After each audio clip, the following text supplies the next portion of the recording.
All right, let's dive right in. Today, we're talking about a huge mindset shift. This idea of stopping the whole nice guy act and, just being real. So let me ask you something right off the bat. Have you ever felt like being too nice is actually getting you the opposite of what you want? Like it's holding you back from getting the respect you know you deserve? If that sounds familiar, then yeah, you're definitely in the right place. Okay, so here's how we're going to break this all down. First, we'll identify what the nice guy trap even is. Then we'll get into why seeking approval just kills attraction. After that, we'll hit the good stuff: boundaries, standards, and having a real backbone.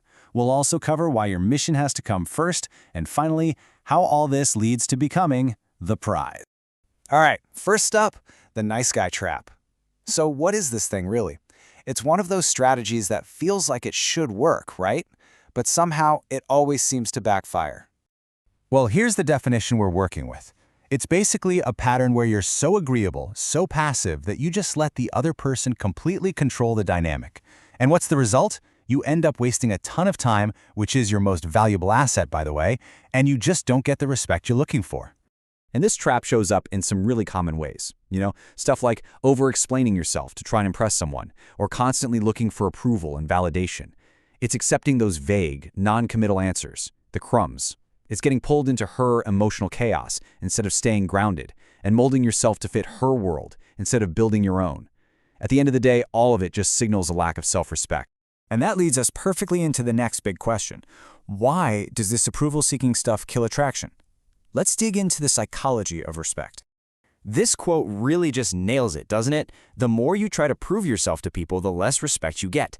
I mean, think about that. The very act of trying to prove you're good enough sends the signal that maybe you don't believe it yourself. You can't debate your way into being respected. It's something you command with your actions and how you carry yourself. And you can see the difference so clearly here, side by side. It's two totally different worlds. On one side, you've got compliance, seeking approval, avoiding conflict at all costs, basically arguing for your own value. But on the other side, that's backbone. That's commanding respect, standing firm, and just living your worth. The entire energy is night and day. So the key takeaway here is pretty simple. Genuine attraction comes from a guy who is grounded in his own truth. It's about operating from a place of certainty. Chasing after validation all the time just signals neediness, and that is the opposite of attractive. Okay, so if being the nice guy is the trap, how do you get out of it? What's the antidote? Well, that's what we're getting into right now. It all comes down to three things: boundaries, standards, and backbone. Now, this might sound a little backward at first, but it's so powerful. Our source material points out that women are drawn to men who can say no. Think about it.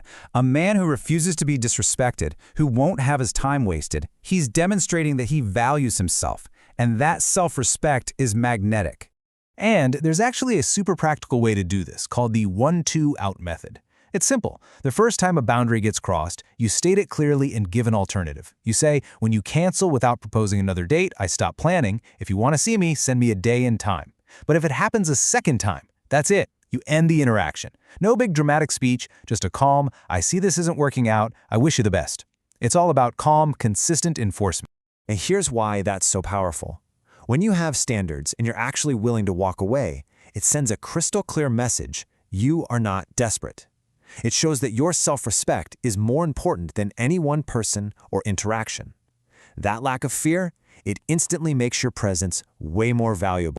So where does all this self-respect ultimately come from? It's not about her, it's about your purpose. This is the bedrock of everything. Your mission has to come first. This is such a critical concept. A man whose whole life revolves around a woman, it's like he's building on an unstable foundation. But a man with a mission, a real purpose that drives him, he offers stability and direction. He's not temporary. So what does it actually look like to be mission-driven? Well, for starters, your purpose is your #1 priority. And we're not talking about a hobby. This is the core of who you are. Because your mission is the focus, your time becomes your most valuable currency. You invest it, you don't waste it.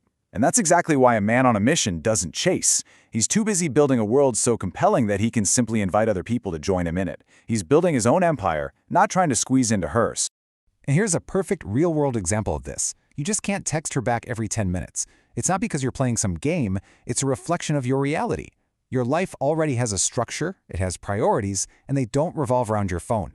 So when you put all these pieces together, the backbone, the mission, the standards, it all leads to this final massive transformation. It's about shifting your entire identity from being the pursuer to becoming the prize. And this comparison here, this is everything.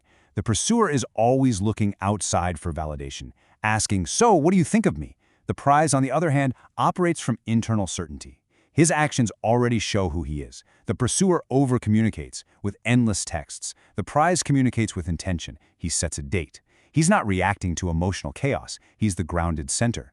Because here's the secret. He already knows his own value. He isn't auditioning for a role in her life. He's casting for a role in his. This quote just perfectly captures that feeling. I'm back on my throne. It's all about reclaiming your personal power. You stop seeing a relationship as your kingdom, and instead you focus on building your own throne, your own life that you can then choose to share.